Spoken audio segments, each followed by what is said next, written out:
Giles Gherson, President and CEO of Toronto Regional Board of Trade. Thank you, Giles, for hosting us here today. And Jana Mosley, President and CEO of Toronto Hydro. Ontario is growing, Toronto is growing, and that growth depends on having a strong, reliable energy system that keeps pace with new homes, expanding transit, and a thriving economy. By planning ahead and making smart long-term investments, we're ensuring families and businesses can count on clean, dependable power today and for decades to come. To speak more about how our government is taking action to secure Ontario's energy, it's my pleasure to invite to the podium Minister of Energy and Mines, Honourable Stephen Lecce. Thank you, sir. Appreciate that. Okay. Good morning, everyone. It's really nice to be with you all today. We're starting the year off strong with a focus on the economy with just a brilliant parliamentary team with us. So thank you very much. Thank you, Giles, for your welcome and leadership here at the Toronto Board of Trade. Jana from the Toronto Hydro, we're very grateful for the partnership, and of course our colleagues from the ISO. Thank you for your commitment. It is no secret that Ontario is preparing for a significant surge in electricity demand. We need more power. And here in Toronto, the centre of our economic activity, we need to plan ahead. And so we know the skyline is growing and towers are rising. Tracks are being laid and neighbourhoods are being transformed. This is a good story to tell, but it's a clear sign of confidence that we have to continue to build the infrastructure to meet demand. It also presents a unique question. How do we make sure that there's power available when our people and our businesses need it? According to Ontario's independent electricity systems operator, Toronto's peak demand is expected to double by 2050. Electricity demand in East Toronto specifically is expected to exceed the capacity of the transmission system within the next 10 to 15 years. And so, if we do not act, the consequences are clear. A lack of transmission capacity limits our ability to build new homes. It will delay major infrastructure projects like our transit expansion, and it will put thousands of jobs and billions of dollars of investment at risk. Now, as outlined in our province's first ever integrated energy plan, Energy for Generations, we're embarking on one of the province's largest transmission expansion projects in modern history, with planning underway for hundreds of kilometres of new and upgraded transmission lines. Now, we're committed to connecting communities and families and businesses and industries across the province to the affordable and secure clean power they deserve. Now, currently, there's only 2 transmission pathways here in Toronto, and they're projected to reach their capacity in the early 2030s. A new transmission line in Toronto is essential to protect our economy and meet the growing demand from this commercial and industrial and residential expansion. And it will also allow for reduced reliance on natural gas in the City of Toronto. And that's why we're here, taking decisive action, now to ensure our province's largest city has the power it needs to grow. And so today, we're taking the next pivotal step in saying yes to the third line of electricity transmission line in the City of Toronto. We are approving the independent electricity system operator's recommendation to build a new underwater transmission line, a first-of-its-kind underwater high-voltage line in Ontario that will ensure downtown Toronto's core has the power it needs to grow. And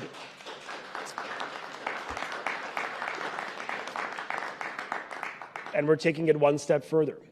Really part of our broader plan to keep costs down for ratepayers, we're also launching a competitive procurement to find a project proponent. This is the first time the ISO will ever lead a transmission competitive procurement. We want to reduce costs for families, maximize benefits for Canadians.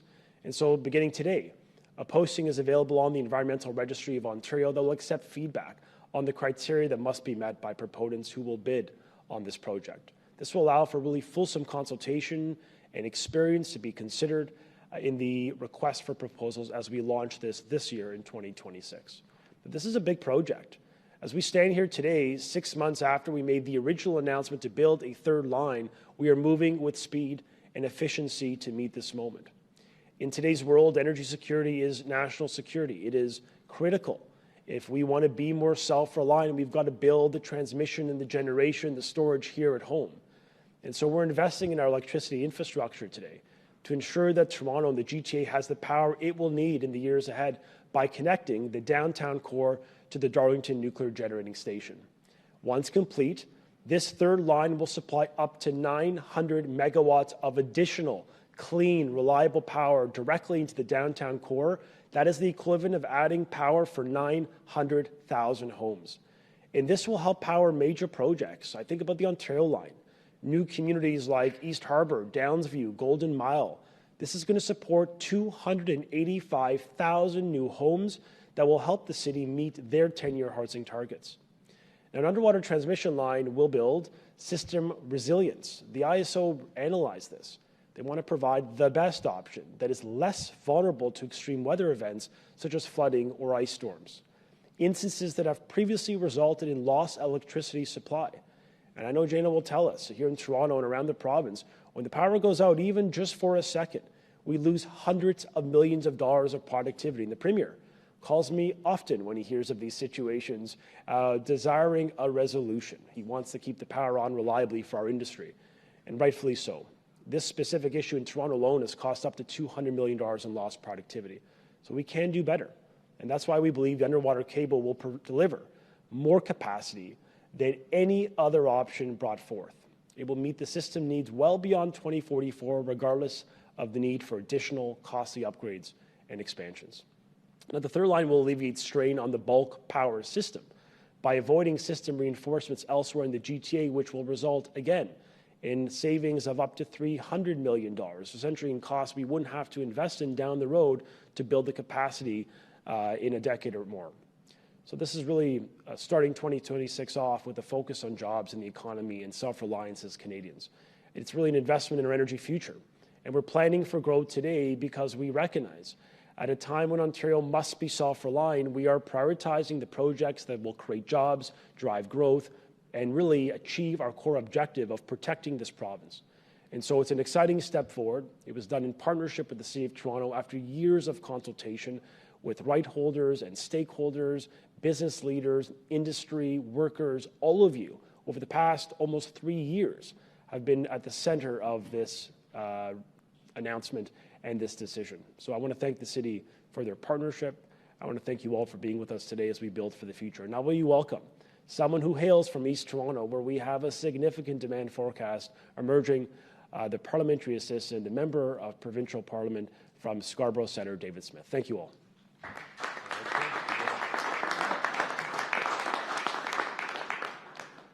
Well, good morning, everyone, and thank you, Minister Lecce, for that introduction. It's an honor to join Minister Lecce today as another historic announcement marking a major milestone for Toronto. Our city is evolving rapidly. New development, expanding transit, and growing community signal. Sorry, I'm having a bit of problem with my glasses. A vibrant tomorrow, but rapid growth. Hello?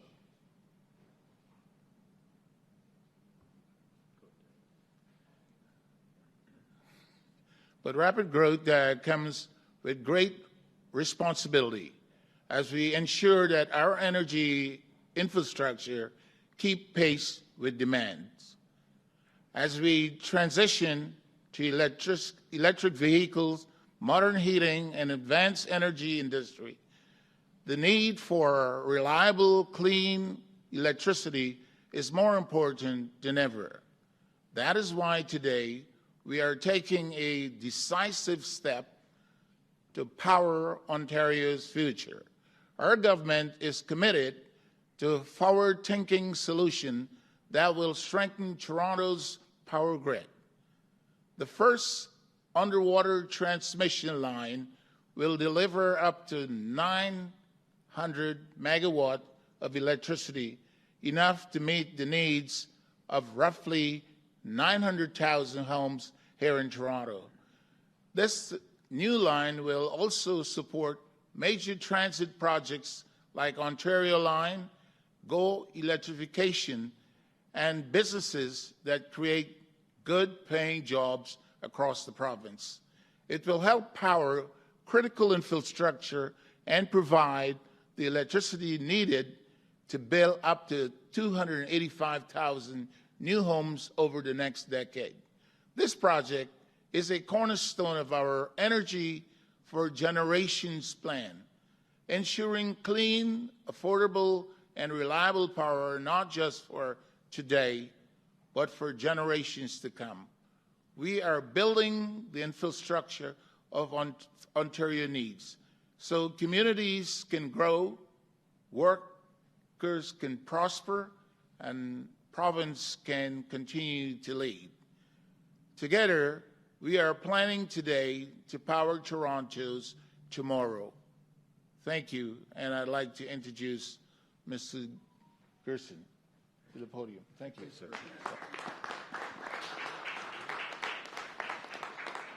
Well, thank you very much, P.A. Smith, and Minister, thank you also. It's a delight to have you here at the Board of Trade for this, I think, consequential announcement. It's another big step, as the Minister said and P.A. Smith has said, in building the essential infrastructure for Toronto's economic future. Toronto has been North America's fastest growing urban region for over a decade. And it's no secret that fulfilling the promise of that growth for the next generation will require significant infrastructure expansion and upgrading for energy, transportation, transit, and housing. As it is, we're in the process of North America's largest transit build-out. Simultaneously, the data and electrification revolution is accelerating for transit, EVs, and data centers for AI and cloud computing. And in the new world of tariffs and greater economic uncertainty, this project will help us attract needed investment to modernize and grow our economy. So ensuring reliable, affordable power for our homes and businesses isn't just important, it's urgent. And here at the Board of Trade, we've been laser focused on improving our region's productivity and strengthening competitiveness to grow our prosperity and quality of life. In that context, today's announcement is a clear step forward. The news is significant. Ontario has approved ISO's recommendation to build a new underwater electricity transmission line, a first-of-its-kind project in the province. This line will deliver up to 900 megawatts of clean, reliable power directly into downtown Toronto, strengthening the city's electricity supply at exactly the moment we need it most. It will do that by connecting the Darlington Nuclear Generating Station to Toronto's core, a strategic link between Ontario's clean baseload power and the province's largest concentration of homes, jobs, and economic activity. Minister, that connection matters because this is not just about keeping the lights on. It's about powering growth, powering new homes, powering transit expansion, powering the businesses and jobs that drive Toronto's prosperity.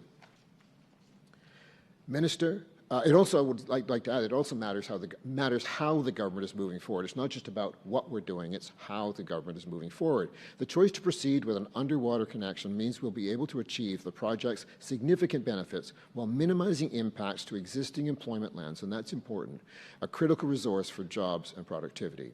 So, Minister, thank you for your leadership, and thank you to the ISO and all partners for advancing this work. It's a big step for Toronto's future, and we're very proud to support it.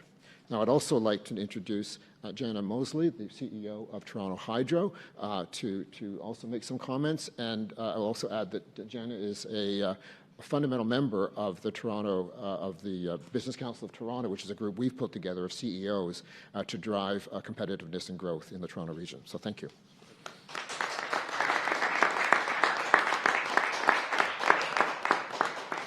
Good morning, everybody. Thank you for being here, and thank you, Minister Lecce, for having me join you today.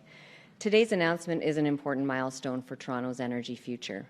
Our city is growing at an unprecedented pace, and strengthening our city's access to safe, reliable, and resilient electricity is essential to supporting our shared future and fostering growth opportunities in our community and economy in Toronto. Our electricity demand is expected to double by 2050, as you heard this morning, driven by approximately 285,000 new homes, major transit expansion, electric vehicle adoption, and increased business demand. At Toronto Hydro, we focus on operational excellence, responsible growth, and enabling the future. The third transmission line into Toronto is an important investment that will strengthen the energy system that powers our city and supports Ontario's economy. The government and the ISO's commitment to a third line moves us closer to expanding regional transmission for Toronto homes, businesses, and critical infrastructure like hospitals, government buildings, and major institutions. We need this line of supply to enable affordable and available housing, public transit, and economic development and employment in Canada's largest urban centre that represent 20% of Canada's GDP and one of the world's most diverse cities. We're on a clear path to moving towards a brighter future for Toronto. In 2024, the provincial regulator approved Toronto Hydro's local distribution system plan, the foundation for a reliable, modern, and affordable grid. Last year, the provincial government's Energy for Generations plan set the investment strategy for power generation. And here, today, with the province taking the next step in linking future generation resources to future customer growth through this essential transmission project, we know that we're going to have the electricity that Torontonians need for decades to come. Expanding regional capacity through the third line ensures that local homes and businesses across Toronto can continue to be connected quickly and reliably, helping the city meet its housing and affordability goals. Last year, Toronto Hydro connected more than 4,800 customers, invested nearly $800 million in almost 6,000 projects, and replaced over 100 kilometers of underground cables. These investments and upgrades support residents and businesses and keep our local grid resilient, reliable, and ready for growth. Meeting the city's needs requires collaboration across the energy sector, government, and the development community. The third line reflects partners coming together to build capacity and enable growth. At Toronto Hydro, our purpose is to electrify communities today and build a brighter tomorrow. Today's announcement enables us to do just that. We look forward to continuing work together with both the province and our industry counterparts while we remain focused on providing Torontonians with a safe and reliable grid. Thank you.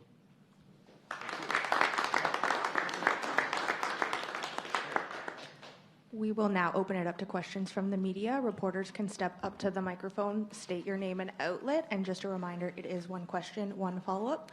First question. Hi, Minister. Tina with City News.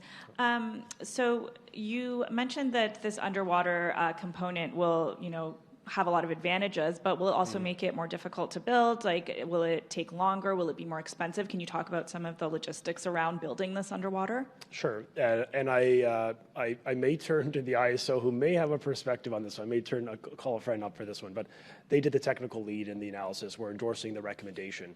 The truth is, underwater transmission lines are built regularly across the country: Nova Scotia, Newfoundland, Quebec, PEI. It is a regular way of transmitting electricity. It is new for Ontario, but it is very common in the world.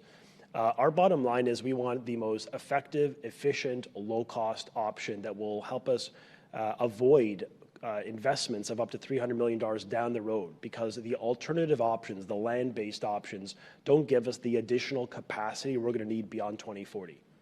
And so if we want to do this once, do it right. Opposed to, I often hear from families and taxpayers saying, why didn't the government do it right the first time? Why didn't they just build what they needed for the next 25 years instead of short-term durations? So we're thinking medium-term, and we're thinking about our children. We're thinking about how to leverage and our build-out, and the fact that the province of Ontario is really building at scale. The underwater option also is demonstrably safer when it comes to responding to extreme weather events. Winter storms, things that often create power shortages or challenges, rather, in the City of Toronto. But I want to turn to the ISO because they did the analysis, and if I may be so bold, Chuck, over to you, sir.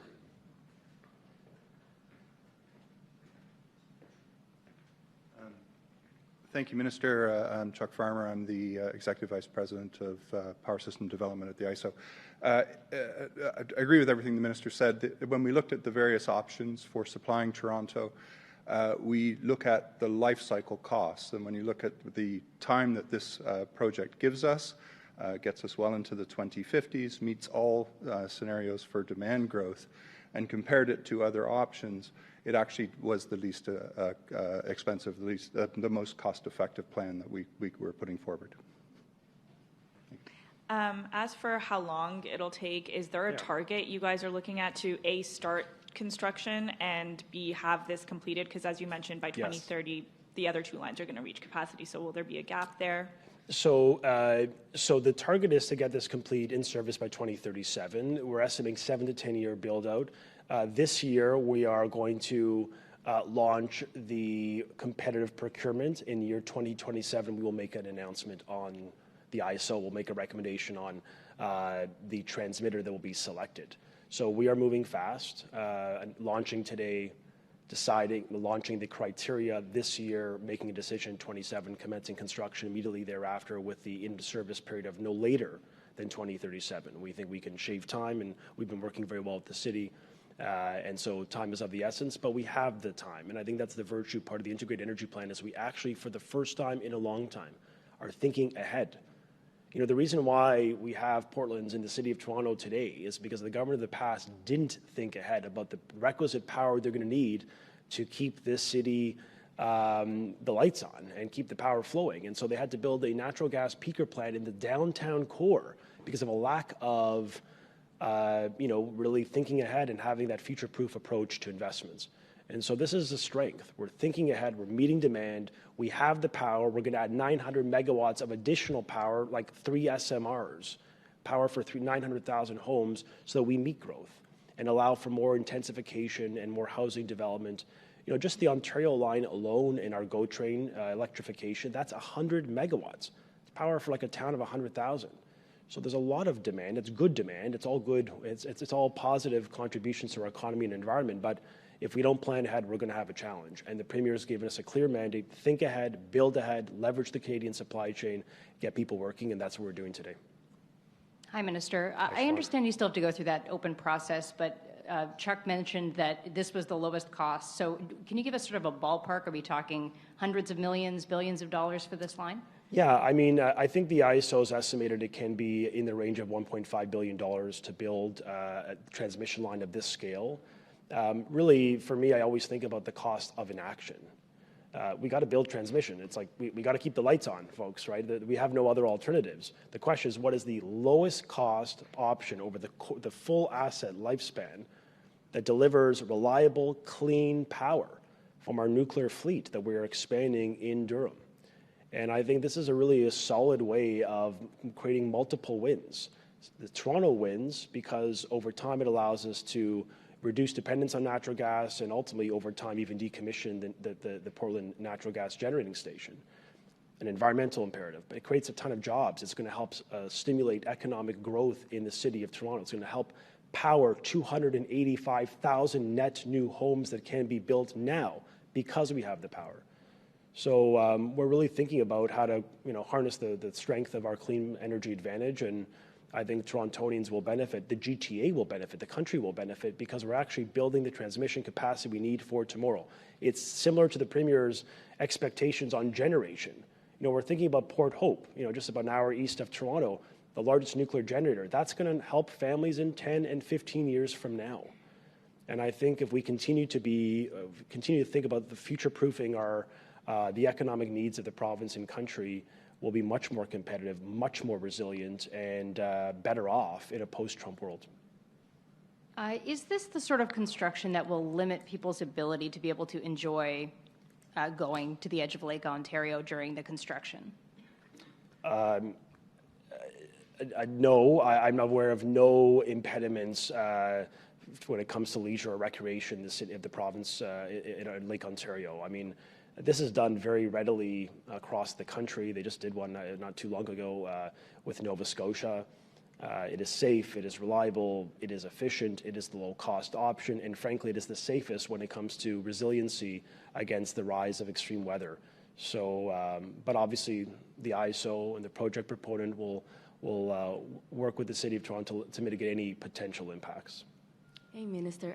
Back to the fact that it's going to be built underwater. I'm just wondering, how is the process to get an environmental assessment for this kind of construction? Is it different? What kind of measures are going to put in place for that? Still goes through an environmental assessment. We'll still go through consultation with First Nation. We will fulfill all the normal milestones required for an infrastructure project of its kind, similar to if we were building it online.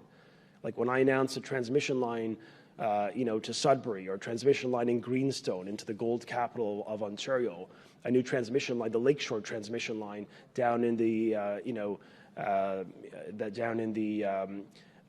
greenhouse capital in Chatham, Kent. In all of these scenarios, they still have to go through the appropriate assessments, and that's what we're going to do. We're going to do it right. And we're going to continue to meaningfully consult, but I'm absolutely confident that this is the safest, lowest cost, and the best way to build capacity for tomorrow. And because our government is thinking about our children, adding 900 megawatts of power means we're enabling economic growth and housing to take hold. In the absence of this announcement today, we would effectively, the city, the utility, the system planner would be saying no to a condo, to a manufacturer, to a business that wants to invest in this province. And for the Premier of Ontario, I will tell you that is absolutely not an option. So we're saying yes to building and to growing and to supporting jobs here in the province of Ontario. Thank you. And is this the first time that the province builds something like this underwater, or like of this big like this, of this importance underwater, or any other sort of or is this something that you guys have done before? First time in Ontario, but not the first time in the country. But are you confident that you can get this done with no delays, safety? Yeah. So the benefits of a competitive procurement is that it actually will allow us to create discipline on the budget, on the timelines. And in our province, we like to remind the audiences, we build when it comes to refurbishing or construction on nuclear, for example, and our transmission lines on time and on budget. In fact, ahead of schedule often is our case. We are so unique in the world doing it right. That expectation will be applied here too. Hi, Minister. Falcon Stayed with Narwhal. Happy New Year. Happy New Year. Slightly off topic. At least 2 municipalities in Ontario are asking the province to consider changing the franchise agreement structure to permit them to charge Enbridge Gas for its right-of-way. Is the government considering making this change? No, I'm not aware of any contemplation of amending the current policy. What I can simply say is the Ontario Energy Board is an independent adjudicator. They make sure that any cost that is borne on the ratepayer is prudent. They have a statutory requirement to analyze, scrutinize, and deny those costs that they believe is not prudent, not reasonable, not in the broader interest of the ratepayer. I have confidence in the OEB, and we'll continue to make the case that we need to have a diverse energy supply, including for certainly as a insurance policy for the province. I mean, look, on one hand, I'm talking about reducing reliance on natural gas, which I am doing today. Our motivation is economics for sure, but that is one of the sort of beneficiaries. At the same time, I would vigorously make the case, and you and I have had this debate of the importance of maintaining natural gas as an insurance policy, because if we don't have it, if we didn't have that option, on the very coldest days of this winter, there will be real scenarios where we don't have sufficient electricity to make up the gap. And that means people don't get power in their homes. That's a non-starter. So we maintain it as an insurance policy. We believe it is really important. We've brought forth a natural gas policy statement that gives a sense of certainty for the next 25 years. We need this commodity in place. But obviously our commitment is a cleaner grid over time, and Ontario's integrated energy plan, in fact, gets us down to 99% of our grid electricity is going to be non-emitting because of hydro and nuclear expansion in the province. The OEB is also doing a generic review of the franchise agreements this year. Previously, your government has set a precedent for overruling the OEB in favor of Enbridge Gas. I'm wondering, you said you have full confidence in them. If whatever decision they make, would you stand by it, or would you consider overruling them? In your question, you said we. Could you say that part again? You said we. Previously, your government has overruled an OEB decision. Okay. Yeah, I think you had noted that we came to the aid of Enbridge. respectfully, we came to the aid of families who otherwise would have paid $4,000 more if we didn't take action. We want to seek alignment with the OEB. We respect their independence. And obviously, I'm not going to entertain hypotheticals that may or may not come down the pipe in a year or two or three. What I can tell you is that our message to the OEB, to the appointments we make on the OEB, is we want to focus on the economy, keep costs down. We just passed Bill 40, which is legislation that allows, that for the first time, it's now the law of the land, puts economic growth and development in the IESO, the Independent Electricity Systems Operator Act, and the law, the statute that governs the Ontario Energy Board. We are not being subtle on our intention to really scale and build our economy and be more competitive, more resilient, and create a more affordable tomorrow for our families. So that's our focus: jobs, growth, and self-reliance as Canadians. And I think Bill 40, this legislation that just became law of the land, is actually a really important path there. It also allows us to buy more Canadian, something we didn't talk about today, but I want to just conclude with. In transmission, one of the large transmitters in Ontario, Hydro One, for example, put out public data. 93% of their build when it comes to transmission in this province is made in Ontario, made in Canada. On nuclear, it's 90+% for OPG, over roughly 95% for Bruce Power. We are doing something right. Like, we're in a good place, but we passed a law of legislators behind me to insist we do even better. Our premier is playing a challenge function to every agency, every board, every commission, every business. Think about how we can create jobs for Canadians in the clean energy economy of the future. And that's why we're very proud to be doubling down on Canadian workers, Canadian technology, and Canadian ingenuity as we build for the future. Sure. Are you concerned about that gap between 2030 and 2037 when the other two lines reach capacity, but this third line won't be built? Are you concerned about that? So it's a very important question. No, the short answer is we have requisite power to meet demand. We're adding storage capacity, new generation. Like, we've got a series of interventions. This is just the big one. There's a sort of small, medium-sized layerings that we've been bringing into the City of Toronto. Their own energy plan gives confidence to businesses and families that we have the energy. But I would love to turn to the CEO of Toronto Hydro. Maybe, Jana, you can speak a bit about your confidence. It's a great question, and we've been working with the Independent Electric System Operator on their longer-term plan over the last couple of years. And while we have two major transmission lines of supply that serve Toronto, we have multiple other opportunities to move power around in our electric system. The minister spoke about storage that is growing fast on our system. And based on what we see in terms of resource adequacy in the province, we're not concerned at this point in time around the timeline. I don't expect to see any type of brownouts here happening in the city, but we do need to move on this timeline for this third line of supply. And I'm confident that based on this current plan and the timeline that the government has set forward, that we're going to have no problem meeting the load forecast here in the City of Toronto. Thank you. That concludes today's press conference. Okay. Just one quick question. If you want to redirect this is great. This is the Premier Ford Convention. I can't say no to you, Jamie, but okay, go ahead, sir. Explain the physicalities of this transmission line. Is this going to be kilometers out in Lake Ontario? How deep it's going to be? How big is it going to be? It's stuff like that. So I can see the Beaches residents right now thinking extension cords are going to be put across the red beaches. So they do not need to worry, Jamie. This is underwater rather, submarine. I'll turn to the ISO. They may have some additional capacity. In the news release, we actually embedded a map so you can see the rough location, sort of point A, point B, going from Darlington, our nuclear generating capacity in Clarington, and connecting it almost a straight line into the Portland's Energy Center, into that area, which is where that transmission capacity will enable the power.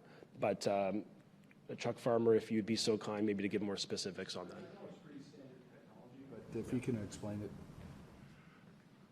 Well, there will be a technical briefing at 11:30, so we'll be able to get into more details and have some of our technical staff to answer.